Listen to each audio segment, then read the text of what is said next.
famous streamers got invited to a Premier League soccer team's game in VIP seats and completely disrespected them by wearing the opposition's jersey underneath the ones they got gifted. The Twitch streamers Stable Ronaldo and Marlon, who have millions of followers, was invited personally to a Wolverhampton Wanderers game, which is an English soccer team, to watch a game against Arsenal. When they got to the stadium, they showed the chat that they was wearing an Arsenal top underneath their jackets the whole time. So when it came to the game, they celebrated when Wolves scored, but did the same thing for Arsenal, which made them go super trending on Twitter for how insane this was.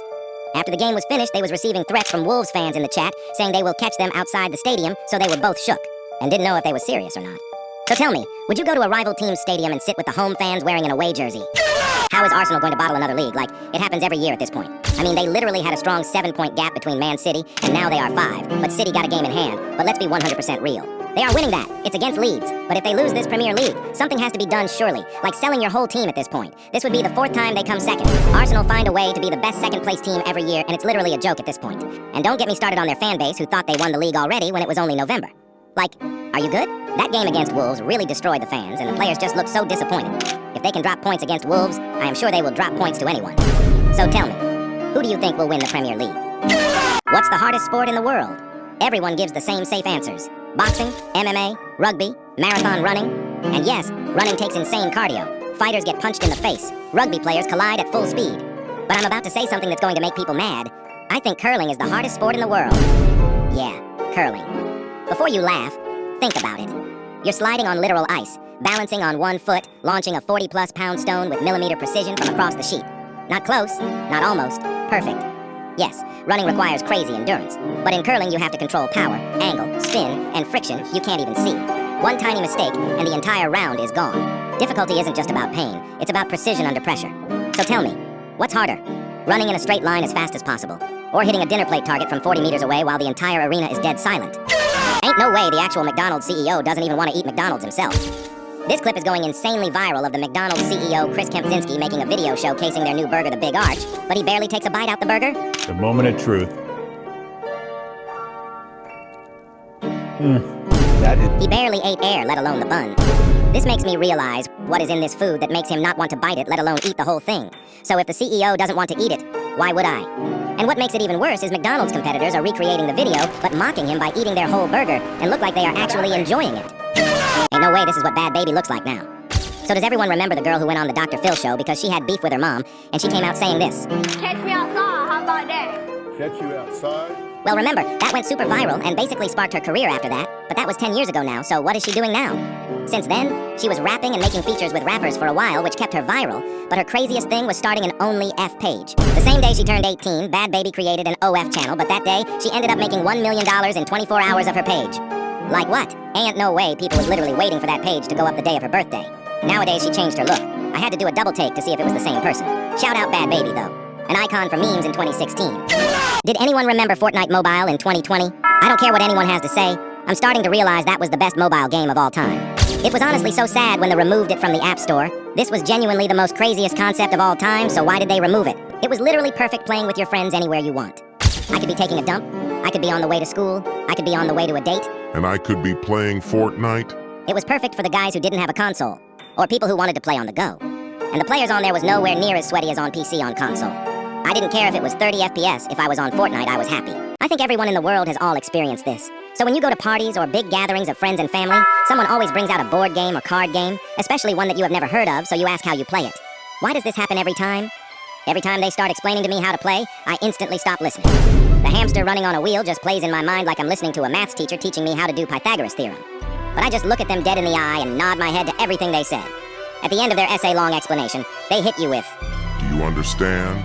Then I just freeze. Then I hit them with, I'll pick it up as it goes along. And the game starts. Subscribe if you have won a game you have never played before first time playing. Will coming out and telling everybody he is gay in the middle of a save the world situation, or else we all die type of conversation. Might possibly be the worst scene in a show of all time, like, what are we talking about? Who cares? The world is ending. We are going to die whether you are gay or not. We are trying to figure out how to not die, and you not liking girls isn't solving that. So that was the very important thing he wanted to tell everyone. He was like, Vecna knows his weaknesses. So I have to share it. I'm gay? Boom. The world is now saved, and Vecna is defeated. The end. No way someone found out that birds are not real, and are actually spy drones. Because now, I can't unsee it. I'm starting to realize that. Birds don't act like real animals. They just show up. They stand on power lines like they're charging. Explain that. Like the other day I'm outside minding my business, and there's a pigeon just staring at me. Not blinking, not moving, just observing. Why do you need that much eye contact, bro? And then it flies away. But not before turning its head a full 180 degrees, like it's switching camera angles. And don't get me started on birds sitting on traffic lights. Why are all of them on the same one? That's a staff meeting. That's a briefing. You ever notice birds are always around? When something embarrassing happens, trip in public, bird nearby, drop your phone, bird nearby. Coincidence? Absolutely not. What do you mean schools are banning 6-7? Literally, all the students can't get enough of it. Because tell me why. I walk into class. Someone quietly says 6-7. And the room goes dead silent. The teacher freezes, turns around slowly, like we just activated a boss fight. We don't say that here. Say what? Numbers? So now what? Math class is a crime scene? The number line got censored? We just skipping from 5 to 8 like nothing happened? And nobody explains it either. It's just, you know what you did. No, I don't. I said 2 numbers. Kids out here actually cheating, fighting, vaping in the bathroom. But 6-7 is where we draw the line. I'm starting to realize schools don't ban things because they're bad. They ban them because students enjoy them. You'll never guess 11 came back at the graduation ceremony. The static on the school PA was the clue. Right after Dustin's speech ended if you listen carefully. There's static over the speakers. You must have forgot what happened in Season 2. The scene when Mike was on his walkie-talkie desperately trying to reach 11. When 11 used her powers to find him, his walkie-talkie crackled with the exact same static. That memory came right back to Mike, and that's why he just stood there at the graduation. That's why he knew she wasn't really gone. That moment in the graduation ceremony just confirmed his theory. The most craziest fight just happened in the Diamond District in New York. Where's my fucking money? A well-known jeweler by the name of Trax NYC had another jeweler scammed one of his customers and pretending to be Trax, which ruined his image. When Trax found out, he was furious, and he went to confront the scammers. My fucking money! Bitch! I got this fucking bracelet. Where's my fucking money? What are you gonna do, bitch? What are you gonna fucking do? Doc, motherfucker, you saying VVS, I3, 14 karat, and you're using my name, you bitch! What do you guys think on this? Was this a valid crash out? The fact that Derek legit just outpowered Vecna in the finale just blows my mind. How does a 13-year-old kid overpower the strongest being in the show? It's not like Vecna is human. No, he is a wizard monster who controls minds and can turn his hand into a legit sword. And you're telling me Derek outstrengthed him? Nah. I guess Derek was too heavy for Vecna to pull. Delightful. Derek has now turned to Deadly Derek. Nah, ain't no way. Apparently on January 7th, we are getting a brand new episode of Stranger Things that this episode is supposed to be the actual finale. Hear me out. Because if this is true, the Duffer Brothers might actually be the greatest writers of all time. So if you are a real fan, you may have heard of the Conformity Gate, right? And in this moment, Mike got cursed by Vecna, meaning the majority of what we saw in Volume 2 wasn't real and in Mike's head because of Vecna. In the end scene, when we focus on Mike, it cuts to black, but then we hear Vecna's clock in a heartbeat.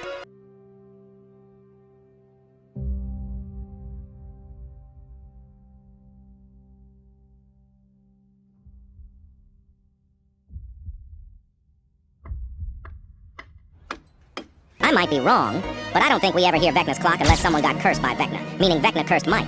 Because before Vecna walked through the door, Mike was the first one who sensed him and turned around. And to end my point, look at the poster. If you look closer, Mike and Vecna are connected together by the Mind Flayer. Coincidence? I think not. I'm starting to realize that. The SpongeBob episode Rock Bottom is actually disturbing. As a kid, it's funny. As an adult, it's anxiety.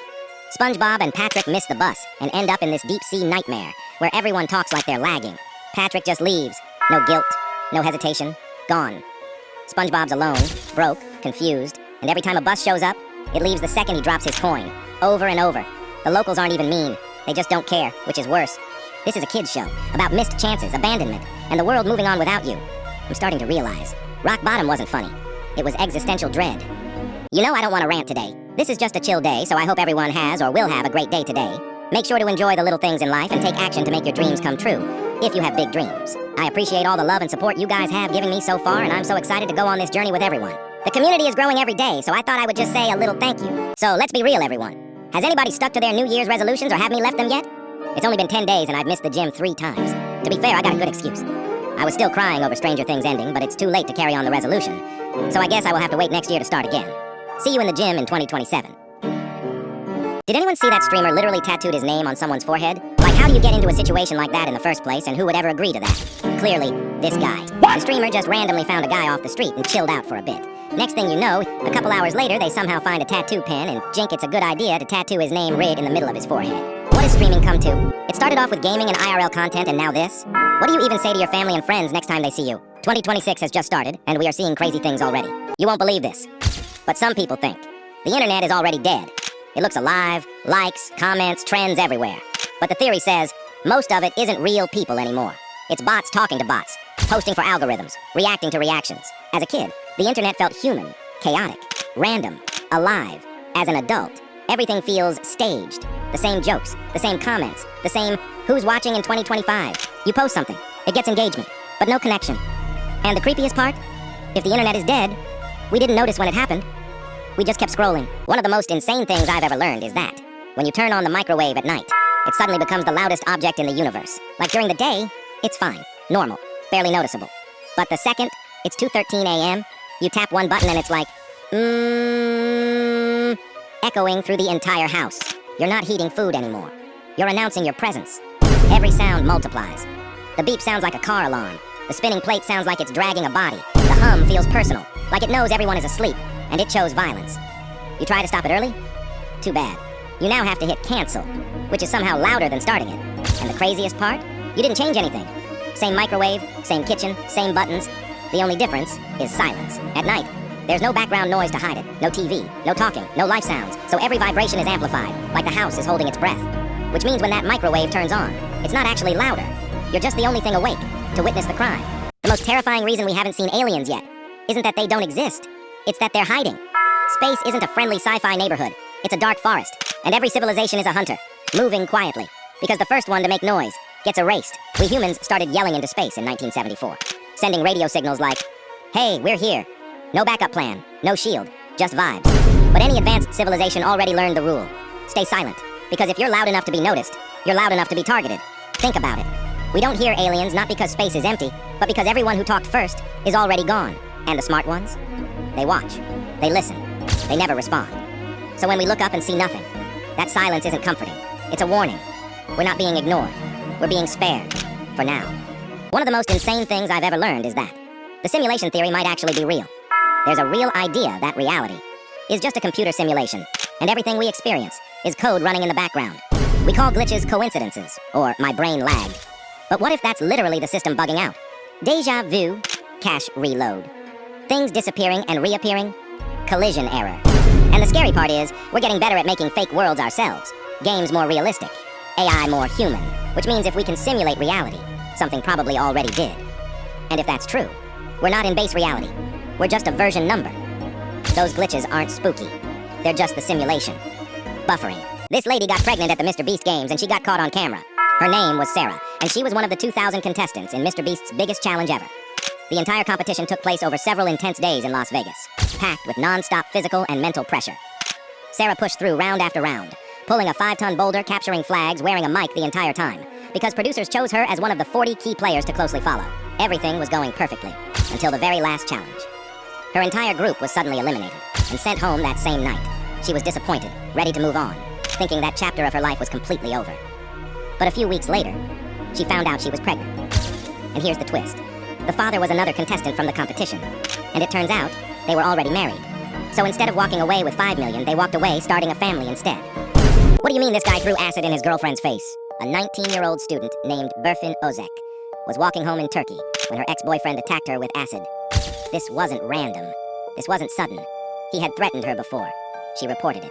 She asked for help, and nothing meaningful stopped him. People love to ask, how could something like this happen? As if it came out of nowhere. But it didn't. When threats are dismissed, when protection isn't taken seriously, violence doesn't disappear. It waits. The attack caused permanent life-changing injuries, not just physically, but in every part of her life. And yet, instead of disappearing, Berfin spoke out. She told her story publicly. She became a symbol people couldn't look away from, not because she wanted attention, but because silence is what lets this keep happening. This story isn't just about one crime. It's about what happens when danger is reported and ignored. The scary part isn't that violence exists.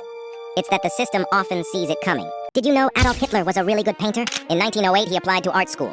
Twice. And got rejected. Not for politics, not for bias, but because his work just wasn't good enough. Art professors literally said he lacked creativity and couldn't capture human expression. I don't know anything about art. But if people didn't know who painted these, then people would change their opinions on them. So no, he wasn't some secret art prodigy. He was an average amateur who failed at becoming an artist and went down a far darker path instead.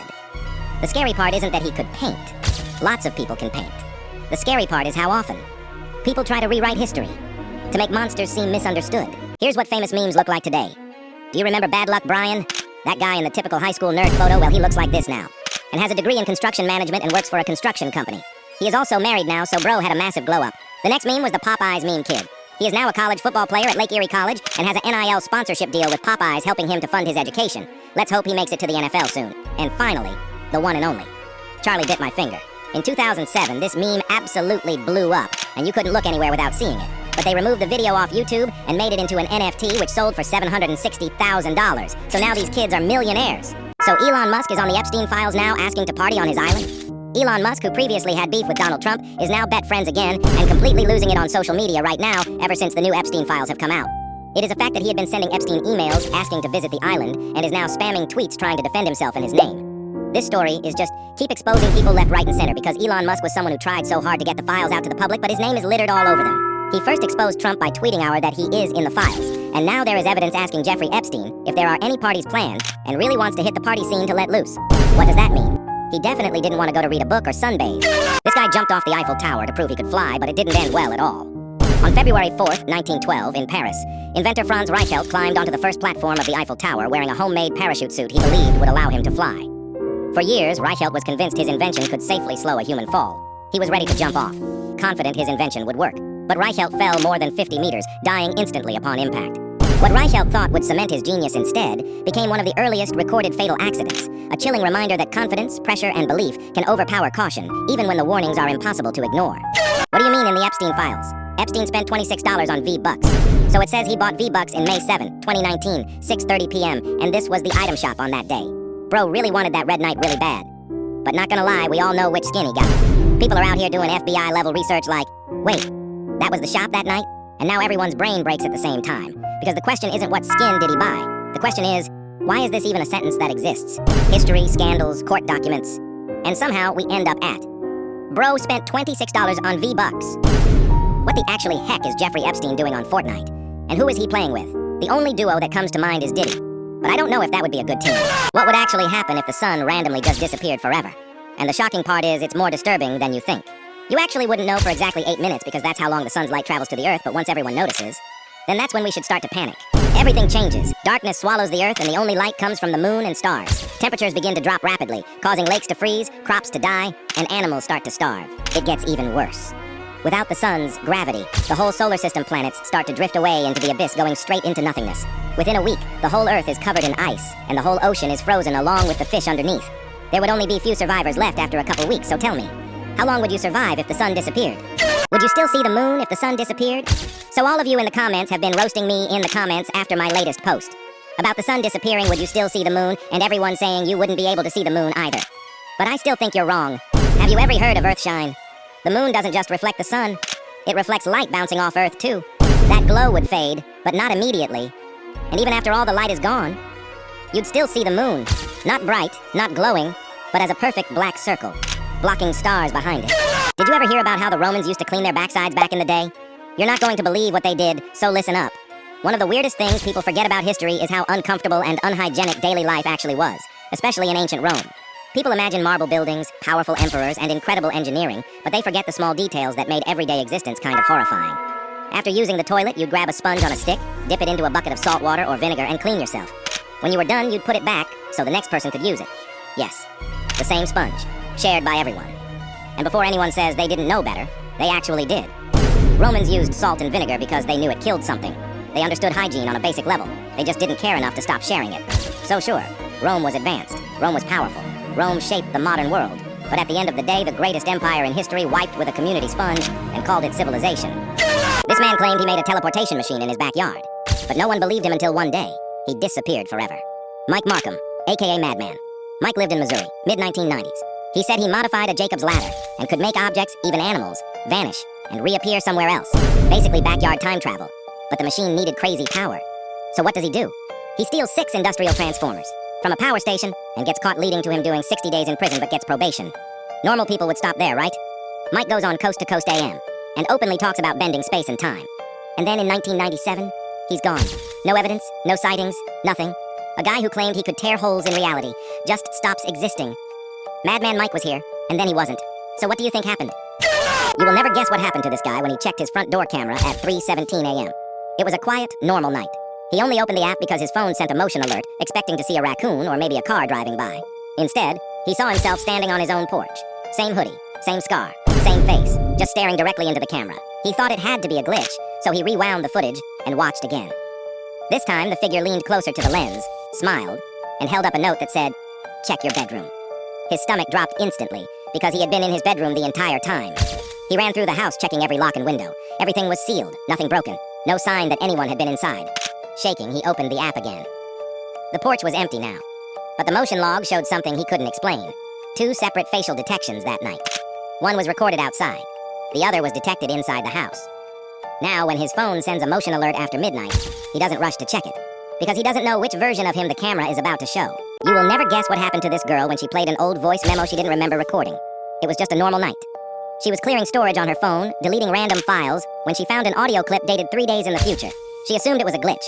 Curious, she pressed play. At first, it was just static, then breathing, then her own voice. Calm, clear, unmistakable. It said, "If you're hearing this, don't answer the door at 9:14 p.m. She checked the time on the file again. It was timestamped for this coming Friday. She laughed it off, slightly uncomfortable, but still convinced it was some weird software bug. Friday night came.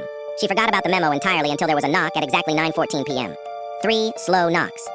Her blood went cold, because she wasn't expecting anyone. And that's when her phone buzzed. A new voice memo had just been recorded. Duration, 12 seconds. Timestamped 1 minute from now. You will never guess what happened to this guy when he survived a boat crash and washed up on a tiny island in the middle of nowhere. He woke up alone on the sand with nothing but ocean around him and a dense wall of trees behind the beach. At first, he focused on surviving. Finding water, building shelter, convincing himself that maybe someone else had made it too. On the second day, he found footprints on the far side of the island that definitely weren't his. They were barefoot and fresh, the edges still sharp in the sand. He followed them into the trees, expecting to find another survivor. Instead, he found a small clearing with a fire pit in the center. The ashes were cold but undisturbed like it had been used recently. Next to it was a piece of driftwood carved with tally marks. He counted 37. Beneath them was one fresh line, lighter than the rest, like it had just been added. As he stood there trying to understand what it meant, a branch snapped behind him in the forest. Slow, intentional, like someone had been counting on him showing up. You will never guess what happened to this guy after he started hearing footsteps in the attic of his cheap apartment. The landlord told him the building didn't even have an attic. Every night around 2:47 a.m., the footsteps would start. Slow, dragging, like someone pacing directly above his bed. He finally bought a ladder and pushed open the ceiling hatch in his hallway. There was no attic, just a few inches of empty space between beams and insulation. No room for a person. That night, the footsteps didn't come from above. They came from inside the walls, moving, circling, stopping right behind where his head rested on the pillow. So he pressed his ear against the drywall to prove to himself it was just pipes. And on the other side, something pressed back. He froze, barely breathing, waiting for it to move again. The pressure stayed there, steady, like it knew exactly where he was standing. Then slowly, deliberately, it began to slide along the wall, following him. He stumbled back toward the kitchen, eyes locked on the drywall. And that's when he heard it. A faint whisper tracing his name through the vents. I'm starting to realize that. If the world ended tomorrow, most of us would have absolutely no plan. Like, imagine waking up and the news is just like, yeah, so that's it, 24 hours, good luck. No school, no work, no responsibilities. And somehow people would still ask, so, do we still have homework? Some people would be panicking, stockpiling food they don't even know how to cook. Others would finally text the person they've been thinking about for 3 years. And you just know one guy would be like, wait, so does this mean rent is canceled? Me? I'd probably eat everything in my fridge. Say the things I keep overthinking. Do something stupid but memorable. And watch the sunset like it actually matters. I'm starting to realize, if the world ended tomorrow, we wouldn't be scared of dying. We'd be mad we waited so long to live. 6'7" is the first eternal meme. Hear me out. So memes normally have a short lifespan, like a week to a month and people forget about it, right? But 6'7" is something we will remember for the rest of our lives, solely on the fact that it's just 2 numbers. When my kid learns how to count to 10, I got to emote. and on my 67th birthday, I am hitting it in front of my grandkids. That genuinely may be the first meme ever that can save lives. Maybe even friendships. I'm starting to realize that. Dads at the airport are a completely different species. Like the moment we pull into the parking lot, my dad switches into airport mode. Suddenly, he's walking 40% faster than everyone else. For no reason. Our flight isn't boarding. The plane hasn't even arrived yet. He's gripping the suitcase like it owes him money, checking his phone every 3 seconds, even though the gate number has not changed. Since 2009, then we get inside, and he's already stressed. We should have left earlier. Earlier when? It's 4 in the morning and nothing is open. He refuses to sit down, won't grab food, won't relax, just stands there staring at the departure board. Like if he looks away, the flight will escape, and don't let the gate change. The second it updates, he's like, all right, everyone, let's move. Move where? They're not even boarding group 1 yet. Then when boarding finally starts, He lines up immediately. Zone 5, boarding group 9, standing there like he's about to miss a rocket launch. I'm starting to realize, dads don't go to the airport to travel. They go to defeat the airport. Phase has just ended, and this is now the beginning of the end of the world. Everyone has officially left. Stable Ronaldo, Jason the Ween, Lacey, Silky, even Adapt. Even Phase Rug. After 15 years, all of this comes to an end on Christmas Day of all days. Apparently there was issues between the group because of contract negotiations with the new ownership, where FaZe reportedly tried taking 20% of all members' revenue after all group members was making millions of dollars, which is unfair to ask for, once they all did the hard work. People are saying FaZe should have asked for this before signing all the FaZe members, but no one knows the real answer yet. I don't know what will happen next, but all I know is We can't phase up anymore. I'm starting to realize that. SpongeBob is not for kids, like at all. This show is low-key a dark, deep cartoon that shows depression and disturbing things in life. Because when you're a kid, you see funny yellow sponge, haha jellyfish, funny laugh, goofy faces. But then you grow up, and suddenly, you realize every character symbolizes life lessons and feelings. SpongeBob isn't just optimistic. He's overworked, underpaid, and still smiling through it. Bro wakes up excited to go to a job that barely respects him, and gets yelled at by a bald crab who only cares about money. Squidward? That's not a grumpy neighbor. That's an artist with dreams who got stuck in a dead-end job, listening to his co-workers laugh while his life passes him by. Patrick isn't just dumb. He's unemployed, clueless, and somehow the most at peace out of everyone. Tell me that's not a statement. And Bikini Bottom in general? No parents, no guidance, just vibes, capitalism, and emotional trauma under the ocean. And don't even get me started on the episodes. People get evicted, friendships fall apart, characters have full-on mental breakdowns, and then the theme song plays like everything's fine. I'm starting to realize, SpongeBob didn't raise us with jokes. It raised us with lessons. We just laughed so we wouldn't cry. So we already into 2026, and there is still a gooning pandemic. Tell me why I was scrolling throughout Instagram reels and came across this post. Drop your most insane gooning lore. What? I'm talking about unhinged lore. Nothing basic. Bro, I instantly went to the comments and I wish I didn't. Check this one out. How do you have the capabilities to look at Google Maps and find a house attractive? Then we have this one. This guy has got self-respect, so I can't even argue with this guy. All respect to him. But from out of nowhere we have this guy. He said someone remind him in 4 months to leave a comment. Gotta get out of the army for this one. We need to know what bro is on about, because this could be life-changing information. This could be written in history books for generations and generations. What would happen if humans disappeared from Earth? After 1 week, all electricity goes out completely. Cities become dark and silent. After 2 weeks, pets pass away caused by hunger with no humans to feed them. After 2 months, nuclear plants would explode because there is no one to maintain them. After 6 months, satellites and space stations in the atmosphere start to crash down onto the Earth's surface. But you want to hear what happens next. After 5 years, all the cities are now covered in vegetation, and animals take over the streets, making cities like New York a literal concrete jungle. But what would happen in over 200 years? One of the most insane things I've ever learned is that the terrifying reason humans will probably never colonize Mars. People imagine rockets, domes, Martian cities, but Mars is literally trying to kill us. Temperatures swing from 195 degrees CVAV to 70 degree CAF. Radiation pours down non-stop. The atmosphere? Poison with a side of dust. We've been sending probes, basically screaming, "We're coming." But the planet doesn't care. Even if we land tomorrow, our lungs, our bodies, our crops, none of it survives there easily.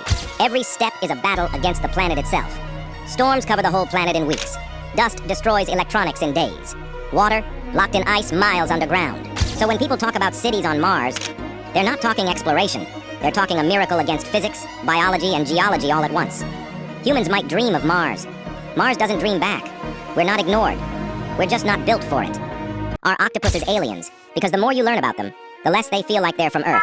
Like, first of all, they have 3 hearts. 3, 2 just to pump blood to their gills, and 1 for the rest of their body. And their blood isn't even red, it's blue.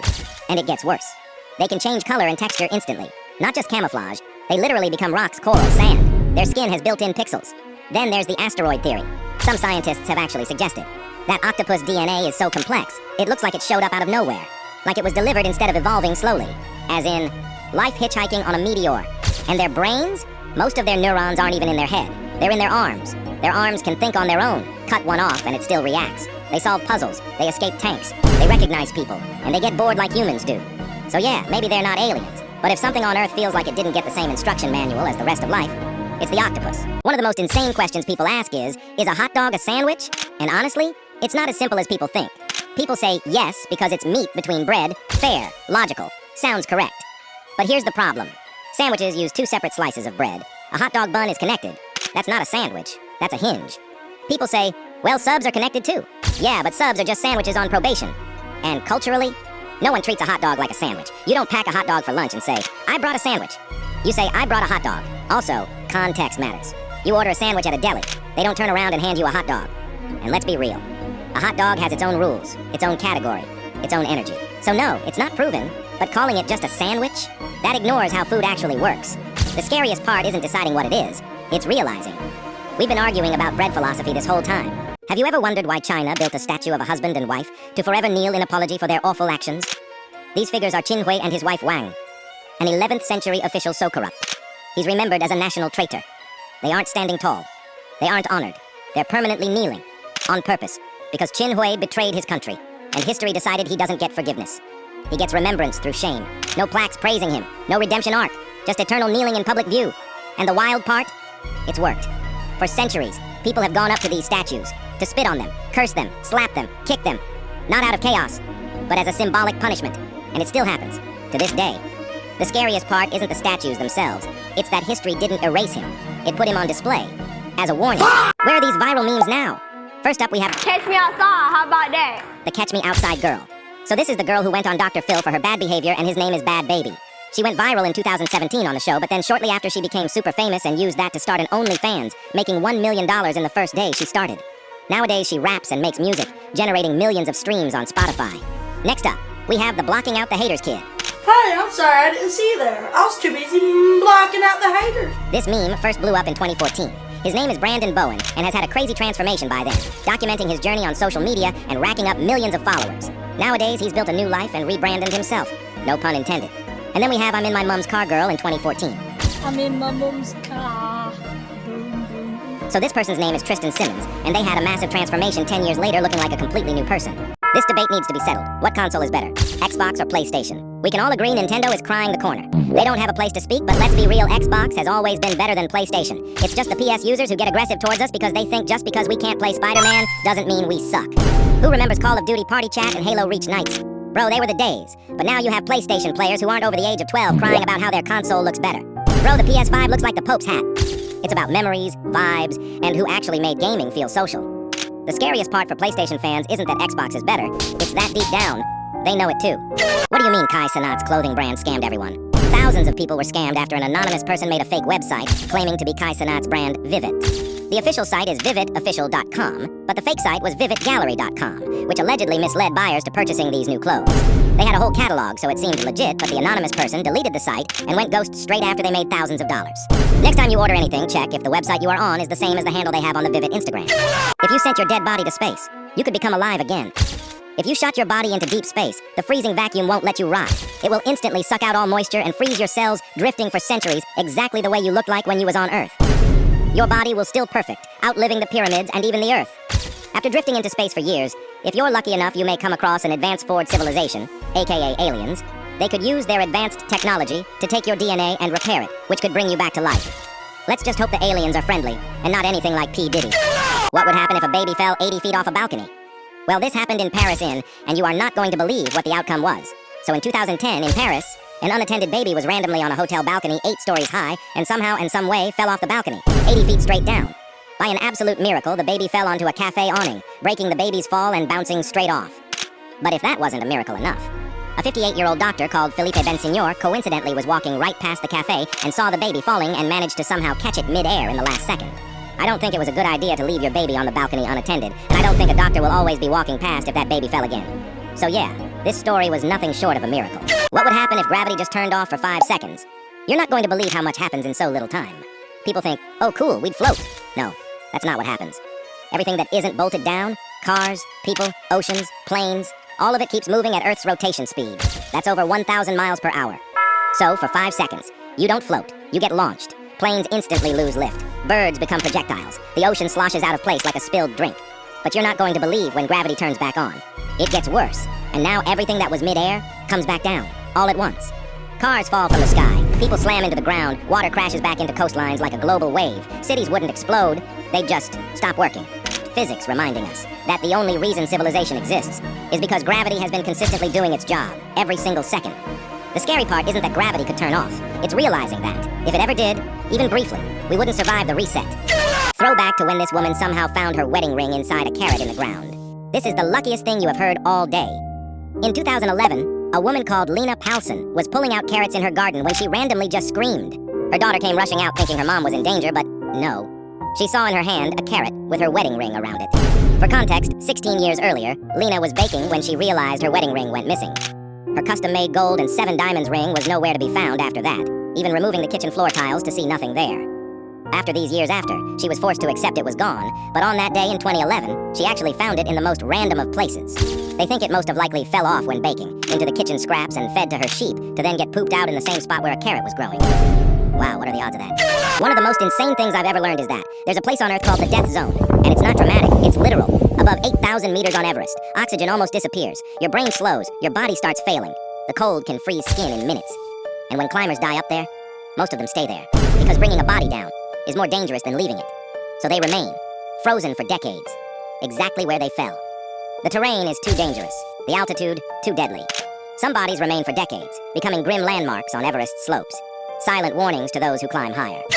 You will never guess what happened to this guy when his smart TV updated overnight. It was a normal evening. He fell asleep watching a show, remote still in his hand.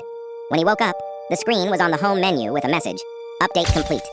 He didn't think much of it until he noticed something new in the recommended section, a video file that wasn't from any app, just a plain thumbnail. The title was his full name. Confused, he clicked it. The video started playing security footage from inside his living room. His living room, recorded from the exact angle of his TV. It showed him asleep on the couch a few hours earlier. The timestamp matched the middle of the night. He checked the back of the TV.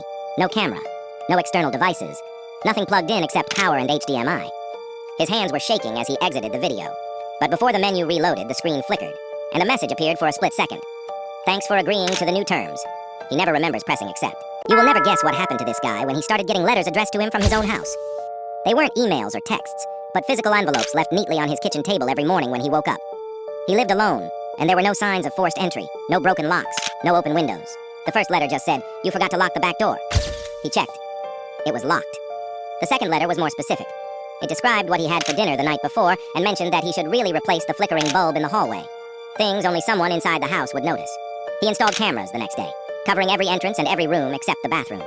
That night, he stayed awake watching the live feeds on his phone until he eventually drifted off on the couch. In the morning, there was another envelope on the table. His stomach dropped before he even opened it. Inside was a printed photo of him asleep on the couch, taken from above, from a corner angle the cameras didn't cover. Written on the back were 5 simple words. "You forgot one spot." I'm beginning to realize that. Everyone knows about the Big Bang Theory, but almost no one talks about the Big Crunch Theory. We're all taught that the universe began with an explosion. A dramatic expansion, infinite growth, endless space. It sounds optimistic. It sounds final, but the Big Crunch suggests the opposite. That expansion may slow, stop, and eventually reverse. That everything, galaxies, stars, matter, time itself, could collapse back inward to a single point. And what's strange is how casually we ignore that possibility. We accept a beginning, but resist the idea of an ending. The Big Crunch isn't loud or flashy. It's quiet, gradual, unavoidable. And maybe that's why it's unsettling, because it reminds us that even the universe may not expand forever. So I have a theory about the 6-7 trend, and if this is true, honestly, it's really creepy. First off, this is just a theory, but hear me out. This 6-7 thing is super viral right now. Literally everyone is doing it, even old people. But have you asked someone what it means? And nobody seems to be able to answer the question. Okay, so there is something called the Mockingbird Operation.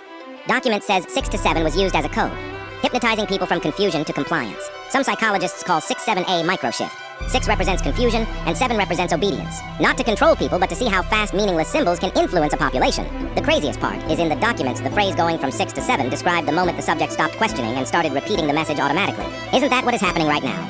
People repeating the same 2 numbers even though they don't understand just because it's a trend, a meme, or an experiment, who knows? So the last ever episode of Stranger Things just came out, and I'm still wondering if that finale was good or not. Because where on earth was the Demogorgons? It's like they packed their bags and went on holiday. Literally. Poor Vecna. You're telling me that the main monsters that the show is about, and have been shown nearly every episode for the past 10 years, don't even have a glimpse in the final episode. Not even a second. Nah, I'm finished. And what about the bats that attacked Eddie in the Upside Down? It's like they only came for Eddie, and once he was eaten, they were like, yeah, we are done here. I think the Demogorgons were still celebrating the new year and forgot about helping their master in the fight of his life. One of the most insane things I've ever learned is the horrifying truth about your morning coffee. People think it's just a drink, a warm cup, a little energy, a routine. But caffeine doesn't give you energy. It steals your exhaustion and hides it. When you wake up, your brain is still tired. Caffeine just blocks the chemical that tells you you're exhausted, so you're not energized. You're borrowed time alert. That's why when it wears off, the crash hits like a truck. Your body didn't rest. It just got silenced. And the wild part? The more you drink, the less it works. Your brain adapts. Now 1 cup becomes 2. 2 becomes 4. Skip it one morning and suddenly, headache, fog, irritability, withdrawal from a drink you call normal. Coffee isn't evil, but it's not harmless either. It doesn't wake you up. It delays the bill, and eventually, your body always collects. One of the most insane questions people ask is, are megalodons still in the ocean? And honestly, it's not as crazy as people think. The ocean is massive. Over 80% of it is unexplored. We barely know what's down there right now. People say they'd be seen. But we miss whales for years at a time. We discover new giant species constantly. And megalodons, they don't need to be everywhere. They just need to be deep. The deep ocean is cold, dark, and untouched. Perfect for something that doesn't want to be found. No bodies? The deep sea eats everything. Bones don't float up like movie scenes. No clear photos? Most deep sea footage looks like it was filmed on a potato. So no, it's not proven. But saying they're impossible? That's ignoring how little we actually know. The scariest part isn't that megalodons are alive. It's that if they were, we wouldn't know yet. What comes first? The cereal or the milk? This is a debate that might start wars because there is no right or wrong answer. Personally, I pour the milk first, so that the cereal doesn't get soggy because that's the worst thing to happen. When your cereal is too wet and soggy, if you think the cereal comes first, you must have been the student in the lowest class in mathematics, because how do you think this is okay? Why? This is psychopathic behavior. But I am willing to forgive you if you tell me what the best cereal is of all time. Let me know in the comments section. And don't say Cocoa Pops. Where are these viral 2016 memes now? First up, we have Damn Daniel. Damn! Daniel, back at it again with the white vans. That's literally the whole thing. In 2016, he and his friend posted a 30-second video of him hyping up white vans, and the internet completely lost its mind. The phrase went everywhere. He went so viral, even Ellen brought him on her show and getting a lifetime supply of vans. Nowadays, he has chosen to live a quiet life. Next up, we have the Wait a Minute, Who Are You kid. Wait a minute. Who are you? This meme was filmed in 1989 but went viral in 2016, so the kid is Unk now. His name is Brett Ambler and still makes videos to this day. And then we have John Cena. Are you sure about that? So this video happened when John Cena surprised fans at a meet and greet, but am I the only one who can't see him? You will never guess what happened to this guy when he went for a late walk in the woods behind his house. It was a trail he used all the time, but that night it was completely silent. No wind, no bugs, just his footsteps. A few minutes in, he saw an older man standing off the path, perfectly still, facing the trees. Before he could speak, the man said calmly, "You're not supposed to be here tonight." The guy laughed it off, but then he noticed something. The ground was muddy from rain. There were no footprints around the man. None leading to him, none walking away. The man slowly turned his head farther than it should naturally go, and smiled. The guy walked quickly back toward the streetlights, hearing footsteps behind him the entire time. When he reached the road and looked back, the trail was empty. The next morning, he checked the path. There was only one set of footprints, his, except for another set that began halfway down the trail, coming out of the woods. I'm starting to realize that the bottom of the ocean is basically a horror movie we all agreed to ignore. Because the deeper you go, the less it looks like life, and the more it looks like a mistake. No sunlight, no color, just pitch black pressure. And then boom, creatures. And not normal ones either. I'm talking fish with see-through heads, teeth that glow in the dark. For what purpose? Who are you trying to scare? And scientists will be like, this species uses bioluminescence to communicate with WHO. The demons? These creatures don't swim around. They hover, they stare, they wait. I'm starting to realize, we're not scared of the ocean because it's deep. We're scared because something down there noticed us first. Do you ever get that feeling when the fart feels really sketchy? So sketchy that it might Follow through. It's so bad that I have to calculate the exact pressure to make sure I don't shart myself. It always happens in the worst situations, like in public or in a school. School test. Them farts aren't exactly quiet, are they? They almost sound wet. So you ask the teacher if you can go to the toilet, and as you stand up, you are clenching for dear life, walking as slow as possible, like a penguin. Otherwise, the second you start walking faster than 3 miles per hour, you are a ticking time bomb waiting to explode. Literally. Subscribe if you have never sharted your pants. You will never guess what happened to this guy when he stayed late at the office to finish one last project. It was almost midnight and everyone else had gone home. The building was silent, the parking lot completely empty. As he shut down his laptop, he heard the elevator ding. That didn't make sense. The elevators lock after 10 p.m. He stepped into the hallway just in time to see the doors slowly closing again, like someone had stepped out. He went back to his desk, trying to brush it off. Then his screen flickered. A blank document opened on its own. Letters began typing across the page. Why did you stay? He unplugged the keyboard. The typing continued. You weren't supposed to be here. That's when he heard slow footsteps in the hallway outside his cubicle. He ran for the stairwell and glanced back once. Every motion light in the office was turning on one by one, like something was walking toward his desk. Have you heard of the man who literally lived inside a rock for a week straight? In 2017, French performance artist Abraham Poincheval sealed himself inside a limestone boulder for 7 days. No standing, no stretching, almost no light, almost no sound. Just a human body, hidden inside a normal-looking stone, sitting in a museum. People walked past it knowing someone was alive in there. Inside, time slowed down. Every breath mattered. Every heartbeat was loud. The point wasn't spectacle, it was endurance, isolation. What happens to a mind when nothing happens at all? The rock didn't change, but the person inside it did.